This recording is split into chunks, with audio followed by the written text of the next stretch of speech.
بەردەوامین یەکەم گفتوگەیم ڕۆمان لەگەڵ میوانەکانمان دەست پێەکەین باز لە پرسی ڕاگررتنی ناردنەدەرەوەی نەوتی هەرێمەکەین چ کاریگەریەکی هەیە و بە تایبەت ئێستا قسە لەسەر واکەین لە دوای ڕاگررتنی ناردنەدەرەوەی نەوتی هەرێم لە دوای یاسای بودجە ئێستا هەرێمی کوردستان لەکوێی استراتیژی وزەی جیهانیدا ئایا هەرێمی کوردستان ئەو پێگەی خۆی لەدەست نەداوە گفتوگۆکەین لەگەڵ زۆر بەڕێز کاکباجە ڕەحمەت بەڕێزیان ڕاوێژکاری مەکتەبی سیاسی یەکێتین بۆ پرسی وزە کاکباجە سڵاو لێ بێ بە خێراتی زۆر سپاس مەمنون بەخێر بێ کاکڕانکە بەڕێزی با لێوە دەست پێ بکەین بە بڕوای ئێوە تاکەی ناردنەدەرەوەی نەوتی هەرێم بەم شێوەیە بەم معەڵەقیە مێنێتەوە. زۆر سپاس بۆ جەنابتان و بەیانی بینەرانی کورسانیوزی عزیزیش باش. طبیعی نەوتی هەرێمی کوردستان لە دوای 25 سێوە کە ڕاگیرا بە بڕیاری محکەمەی نێوبژێوەنی نێودەوڵەتی لە پاریس و هەتاوەکو ئێستاش هەناردەکردنەوەی نەوتی هەرێمی کوردستان ڕاگیرا ئەوش بەهۆی ئەو کێشانەوەی کە لە تەڕەفی تورکیا بەڕاستی و حکوومەتی عێراقیش چەند جارێک نووسراوی ئاراستەی کۆمپانیای بوتاشی تورکی کردووە کە ئەمان ئامادەن بۆ ئەوەی کە دووبارە هەناردەکردنەوەی نەوتی هەرێمی کوردستان و کەرکووک لە ڕێگەی بۆری جیهانە دەست پێ بکرێ، بەڵام تورکیا هەر جارەی بە بیانوێک و هەر جارەی بە سەبەبێکی تقریبەن ئەتوانم بڵێم نامەعقول ئەو بابەتانەی ڕاگرت و درێژی کردوێتەوە و تورکیا هەوڕێک و پێشتریش زانرا بوو ئێستاش زیاتر ئاشکرا کە کۆمەڵێ مەرج و کۆمەڵە تموحی هەوەی لەوەی کە زۆرترین قازاج و دەستکەوتی دەستکەوێت لەم بابەتە تاوەکو ئێستا بەڕاستی بەهۆی ئەم سەبەبانەوە کراوە و حکوومەتی عێراقیش بەڕاستی زۆر ئێستا جددی نییە لە بابەتەکەەوە زۆریش چۆنەڵی زۆرش بێمنەتە بەرامبەر بە حکوومەتی تورکیا و بەرامبەر بە داواکاریەکانی تورکیا، چونکە عێراق ئێستا لە ڕێگەی کەناڵە ئاویەکانی خۆی لە باشووری عێراقەوە توانێت تقریبا ڕۆژانە ئەو بەشەی کە هەیەی و توانای هەیە هەنادەی دەرەوەی عێراقی بکات و بیفرۆشە بە دەرەوە احتیاجی ئەیکات لێویش کێشەیەکی نیە ئێستا و ماوەتەوە سەر ئەمەی هەرێمی کوردستان. هەرێمی کوردستانیش تەبیعی وەکو هەموو لایەگە بینن بەهۆی ئەو گرفتانەی کە دروست دەکرێت نەک دەڵم دێتە بەردەمی بۆی ئەو گرفتانەی کە دروست دەکرێت بۆ بەردەم ڕێکەوتنی نێوان هەرێمی کوردستان و حکوومەتی عێراق هەتاوەکو ئێستا ڕێکەوتنەکان ڕاستە چۆتە چوارچێوەی یاسای بودجێ عێراقەوە، بەڵام وەکو پێویست مامەڵەی لەگەڵدا نەکراوە وەکو پێویستە وەکوسا جێبەجێ نەکراوە ئەمەش بۆتە هۆی گرفتیەوەی کە بودجە و موچەی خەڵکی کوردستان پێ دوایە ڕێکەوتنەکە گرفتی بۆ دروست دەکرێت. ڕێکەوتنەکە بە تاکید گرفتی بۆ دروست دەکرێت و ڕێکەوتنەکە لە چەند هەفتەی ڕابردووە بەڕاستی گەیشتە بنبەست لەگەڵ حکوومەتی عێراقەوە ئەوش بەهۆی ئەو هەموو داتا هەڵاو زانیارە نادروستانە بوو کە درابوو بە حکوومەتی عێراق و ئەگەر سەردانەکەی سەرۆک پاڤڵ نەبووە بۆ عێراق کە تقریبا گرژەکانی هەموو ڕەواندەوە و دۆخەکەی ئاسایی کردە و وعدی ژوا بوو کە ڕۆژی سێشەمەی ڕابردوود لە کۆبوونەوەی ئەنجومەنی وەزیرانی عێراقدا بڕیار لە ناردنی پارە بدرێ، بەڵام جارێکی تریش گرفت بۆ دروست کرایەوە کە نەڵێن ئەمە دەستکەوتی یەکێتیەوە بە عەقڵێکی حیزبیانە بەڕاستی بیر لەو بابەتە کرایەوە ئەوە بوو دۆخەکەیان تقریبا گەیاندەوە بەم کاتی کە تاوەکو ئێستا پێیگەیشت. باشە پێ دوایە کێ قازانجەکە لەمە؟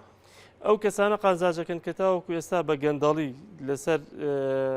نەوتی هەرێمی کوردستان بەڕاستی داهاتێکی زۆر زۆریان کۆ کردوێتەوە جا چ بۆ شەخص بێت چ بۆ حیزب بێت کۆیان کردوێتەوە و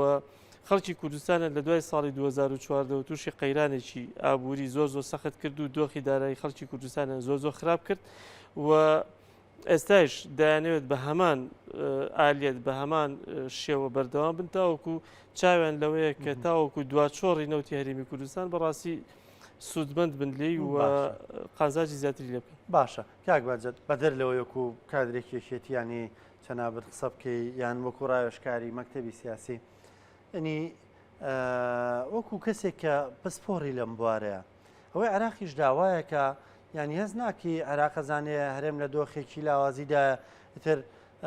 سەقفی داواکاریەکانی زۆر بەرز کردوێتەوە بە دڵنیای ئەزانی چۆنە کاکە ڕانکۆ لە هەموو جیهاندا لە هەموو ڕێکەوتنەکانە لە هەموو گفتوگۆکاندا ئەگەر دوو تەڕەفەکە بەرامبەر بە یەک هاوشێوە نەبن بە تاکید لا بەهێزەکە خاڵە لاوازی لانی بەرامبەر ئیستیغلالەکات ئەمە ئینکاری لێ ناکرێت. هەرێمی کوردستان کە لە کاتی خۆیدا لە دوای ساڵی 2005 کە ئیقراری دەستوری عێراق کرا هەرێمی کوردستان ئەتوانم بڵێم شبه سربەخۆ بوو، یعنی سربەخۆیەکی تقریبا شبه سربەخۆ بوو، یعنی دەوڵەتێک بوو لە ناو دەوڵەتێکی عێراقدا و هەرێمی کوردستان دەسەڵاتی زۆر فراوانتری لەوەی کە هەم لە دەستور بوو ئیقرار کرابوو و هەم لەوەی کە لە سیستەمی فیدرالی لە هەموو جیهاندا هەیە پیادەیە کرد. بەڵام بەهۆی ئەو هەڵە زۆرانەی کە کرا، بەهۆی ئەو خراپ بەکارهێنانەوە بە تایبەتی مامەڵەکردن لەگەڵ دۆسیی نەوتە، هەرێمی کوردستان کەوتە پاشەکشی هەتاوەکو گەیشتە ئەم دۆخی کە ئێستای تایە. ئەگی ناخۆ ئەستا ئەوەی کە عێراق داوایە کات و کۆمەڵە مەرج فەرز دەکات، ڕاستە ئەو مەرجانە ئێستا خراوەتە چوارچێوەی یاسای بودجەوە، یعنی عێراق پشتگیریەکی یاسایی بە قووەتی هەیە ئێستا. ئێجا ئێمە هەچیەک بڵێنیان ئێستا بڵێن عێراق مەرجی کردو، ئەمە کۆتایی هاتووە، ڕێکەوتنەکان کۆتایی هاتووە. ئەو ڕێکەوتنانی کە هەرێمی کوردستان کردوێتی لەگەڵ حکوومەتی عێراق ئێستا لە چوارچێوەی یاسای بودجەدا ڕێکخراوە، لە چوارچێوەی مادەی 11 و 12 و 13 ڕێکخراوە، ئەبێت جێبەجێ بکرێت. هەرێمی کوردستانیش پێویستە بەڕاستی خۆی بگونجێنێتەوە لەگەڵ ئەم دۆخە تازەی کە ئێستا هەیە، یعنی ناکرێت بودجەی خەڵکی کوردستان، موچەی خەڵکی کوردستان بکرێتە بەشێک لە ململانە سیاسەکان. تۆ تازە هەموو بابەتەکانت لەدەست داوە، تۆ تازە کۆمەڵی هەڵی استراتێژی گەورەت کردووە، بتەوێت لەسەر ئەوەی کە موچەی خەڵکی کوردستان دواب بکەوێت، بتەوێت لەسەر ئەوەی کە بودجەی خەڵکی کوردستان دواب بکەوێت، فشارێک لە عێراق دروستکەیت و عێراق لایەنی سۆزداری و فشارێکی ئینسانی لە عێراقی ئەمە گونجاو نییە بەڕاستی. مەفروضە ئەمانیش جارێکی تر خۆ گونجاندن بکەنەوە لەگەڵ ئەم دۆخە سیاسی تازەی کە هاتوۆتە هەرێمی کوردستانەوە و بتوانن هیچ دەبێت لە سەرەتاوە دۆخی دارایی هەرێمی کوردستان بەهێز بکرێتەوە، پتە بکرێتەوە تاوەکو ئەو کاتە بتوانێت خەڵکی کوردستان تۆزێکیش نەبێت وەکو دەڵێ هۆشی بێتەوە، تۆزێک ئاسوودەیەک و ئافاقێکی باشی بۆ بێت، بتوانێت تەحملی کۆمەڵێک کێشەی تر بگرێتەوە لە داهاتەوە بەڕاستی. چونکە خەڵک کاکە ڕانکۆ ئەوە موچەی مانگی 6 و 7 وەرنەگرتووە، یعنی تۆ 6 ڕۆژ سەرڕای موچە فەوتاوەکانی ڕابردوو کە ڕۆیوە، تۆ لێرەش 2 مانگی کە موچە وەرنەگری بەڕاستی ئەمە کارەساتێکی گەورە. باشە، پێ دوایە دەرفەتماوە بۆ کشانەوە لەو ڕێکەوتنانە؟ وڵی ئەوەی کە من لە دۆخەکە دەیخوێنمەوە، یعنی هەوڵ بووی هەیە، هەوڵ یعنی نەک دەرفەت ما بێت، چونکە هەوڵ هەیە ئەگەر بێت و حکوومەتی تورکیا هاوکاریان نەکات و حکوومەتی تورکیا وەکوی کە من بیستومەتی نازانم تا چه حدت دقیقە لە بابەتەکانە کە بۆریکی تازان بۆ ڕابکێشێت و کە ئەم بابەتە بەم شێوەی ئێستا بڕوات بیانێ خۆیان لە ڕێکەوتنەکان بکشێنەوە، بەڕاستی کارەساتی گەورەتە دروستە بێت. یعنی ئینجارە هەر بە بڕیارەکەی محکەمەی تەحکیمەوە ڕاناوەستێ لەوانەیە کۆمەڵی لەکەوتی تری زۆر خراپیشی لێ بکەوێتەوە و دۆخی ئابووری بۆ نمونە وەکو جارێکە هەم دیس قەیرانی ئابووری گەورە ڕووبکاتەوە هەرێمی کوردستان، چونکە ئێمە دەبینین لە ڕابردوودا لە 2014ەوە خەڵک تووشی قەیرانێکی ئابووری بوو، بەڵام لەبەر ئەوەی کە پێشتر ئابووری خەڵک باش بوو، ئابووری ئەم سنوورە قیاسن بە بەشەکانی تری عێراق زۆر باش بوو. یعنی ئێمە لە ساڵی 2000 تقریبا 4 و 5ەوە هەتاوەکو ساڵی 2013 105 میلیارد دلار هاتوتە ئەم وڵاتەوە و ژێرخان و سەرخانی ئابووری ئەم وڵاتی پێ بژاندوێتەوە، بەڵام لە 2014ەوە ئەم بەشە بودجێ بڕاوە، ئەم کێشەی دارایی بۆ ئەم منتیقەیە سنووری سەری هەڵدا ئەگەر بێت و ئەمە بەردەوام بێت و جارێکە دەست پێ بکاتەوە بەڕاستی گرفتی ئابووری زۆر گەورە دروست دەبێت لەم سنوورەدا و سەرڕای ئەوەشی کە حکوومەتی عێراقیش ئەو کاتە لەوانەیە کۆمەڵی کارتی فشاری تری بەدەستەوە بێ بەکاری بێنێت لە دژی هەرێمی کوردستان. باشە کاک بەجێت بە بڕای تۆ هەرێمی کوردستان 400,000 بەرمیل نەوت ڕادستی حکوومەتی عێراقی بکە، هەر بەجارێ پرسیارە بکەم هەرێمی کوردستان 400,000 بەرمیل نەوت دەتوانێت ڕۆژانە دەربێنێ لە تقریبا تاوەکو 24 سێ کە 25 سێ ئەخیر ڕۆژی هەناردەکردنی نەوتی هەرێمی کوردستان بوو، هەرێمی کوردستان ڕۆژانە 445,000 بەرمیل بەرهەمی هێناوە و 395,000 هەناردەی کردووە لە ڕێگەی تورکیا و باقیەکەی تریشی داوە بەم پاڵاوگانە بە ناوی، ینی پێ دوای کێشەی نییە نانە کێشەی نییە، بەس ئێستا لەبەرەوەی کە لە هەندێک چەڵگە هەر تاوکەسە بەرهەمێنان بەردەوام و هیچ نەوەستا و کەس نازانە داهاتەکەشی بۆی چۆڕات ئەم، بەڵام لە هەندێک چەڵگەیتر لەبەرەوەی کە بەرهەمێنان وەستاوە تەسەورەکەم لەوانەیە لە ماوەی 20 ڕۆژ بۆ مانگێکی بوێت تاوەکو ئاستی تاجەکێتەوە ئاستی ئاسایی خۆی. باشە، ڕادستکردنی ئەم نەوتە هەرێمی کوردستان لەسەر ئاستی وزەی جیهانیە جاران ناوی هەرێمی کوردستان هات حسابی بۆ کرا لەسەر ئاستی نێودەوڵەتی بە تایبەت بەهۆی وزەکەیەوە کە ئەمە نەما ئەمە کوێ دەستی حکوومەتی عێراقیەوە شتێکە مێنێتەوە بۆ هەرێمی کوردستان. خۆی زۆر جارە وترێ قوارەکە مەترسی لەسرە بێ ئێمە بە وزەکەمانەوە بە نەوتەکەمانەوە مامەڵەمان لەگەڵاکرا. وڵی کاکە ڕانکۆ هەرێمی کوردستان بە پێی دەستور هەرێمێکی فیدرالی و هیچ مەترسیەکی لەسەر نیێ ئەوەشی کە باسەکرێت هەرێمی کوردستان مەترسی لەسەر و لە ناوەچێ وابی و نەوتەکەمان پێ نەبێ و ئەسڵەن ئەوەی کە پێگەی نەوتی ئەوەی کە پێگەی سیاسی هەرێمی کوردستانی لاواز کرد بەڕاستی ئەو مامەڵە نادروستە بوو کە لەگەڵ مەلەفی نەوتاکرا. ئەجینا پێشتر هەرێمی کوردستان لە پێش ساڵی 2014ەوە هەرێمێکی زۆر بەهێز بوو، ینی هیچ سەرکردی وڵاتێک نەهاتۆتە عێراق ئەگە سەرداری هەرێمی کوردستانی نەکرد بێت و ئەگەر هیچ شەریکیەکی جیهانی نەبووە ئەگەر بیوێتی لە عێراق ئیسیسمار بکات و طموحی لەوەدا نەبوو بێت کە لە هەرێمی کوردستانە بیکات و هەرێمێکی ئەمەندە گەشاو و جوان و پێگەیشتوو بوو بەڕاستی. بەڵام بەداخەوە ئەو مامەڵە نادروستی کە کرا لەگەڵ دۆسەی نەوتا وای کرد کە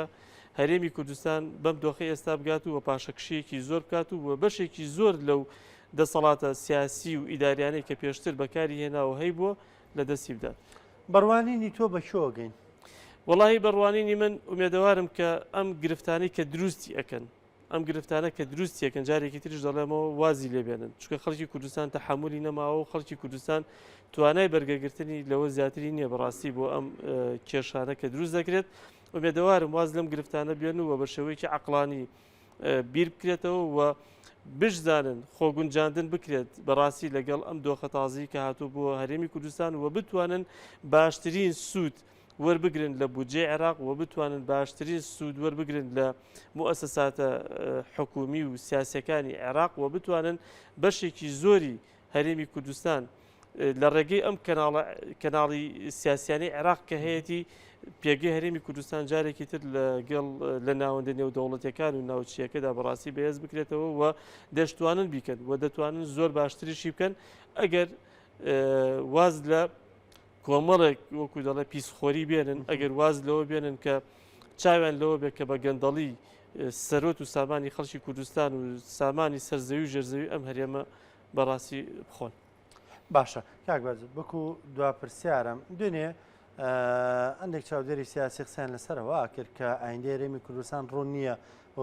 پێدەچێت ئەوەی کە ناوی سنووری زۆنی زەردە ئەوێ لەلایەن تورکیاوە سەپۆرت بکرێ و ئەم زۆنش لەلایەن ئێرانەوە سەپۆرت بکرێ و ئەنی نێو هاوڵاتیانە جۆرێک لە ڕاڕایی دروستکرد بوو لە تۆڕە کۆمەڵایەتیەکانە خوێندنەوەی جیاوازی بۆ کرا. پێ وایە پرسی وزە و خوازێکە وڵاتانی نێودۆڵەتی هەریەکە و بەشێک یان ئەوەی کە نزیکە لە ڕوانینی خۆیەوە سەپۆرت بکە؟ وڵی کاکە ڕانکۆ ئەو بۆچوونە من نەمبیستۆ و تەسەوریش ناکە پشتیوا قەت ڕووبدات. یەک لەبەرەوەی کە سیاسەتی یەکێتی نیشتیمانی کوردستان سیاسەتێکی گشتگیرە بۆ هەموو هەرێمی کوردستان بەس بەم زۆنەوە نەوەستاوە و ناژوەستێت باشە و حیزبێکی لۆکەڵی نێتاوەکو خۆی لە سنوورێکی دیاریکراوە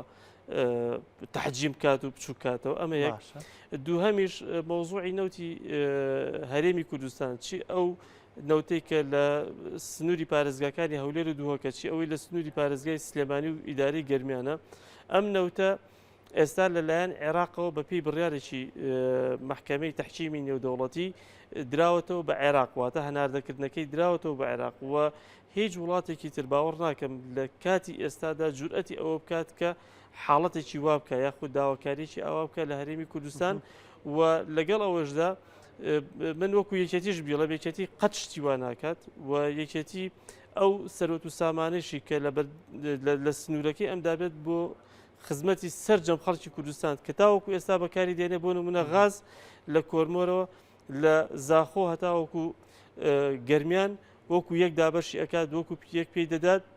ئەم کارەبایی کە هەیە بە هەمان شێوە غاز بۆ هەولێر و بۆ سلێمانی وەکو یەک دابینەکات بە هیچ شێوەیەکیچەتی بیر لەوە ناکاتەوە کە شار و شار بکات و شارچەتی بکات بە هیچ شێوەیەکەوە لە سیاسەتی یەکێتیان نییە. سپاس دەکەم سواز بۆ ئەمەدەبوونێت سواز بەڕوونکردنەوەکانت بە خێرات سەرچاو.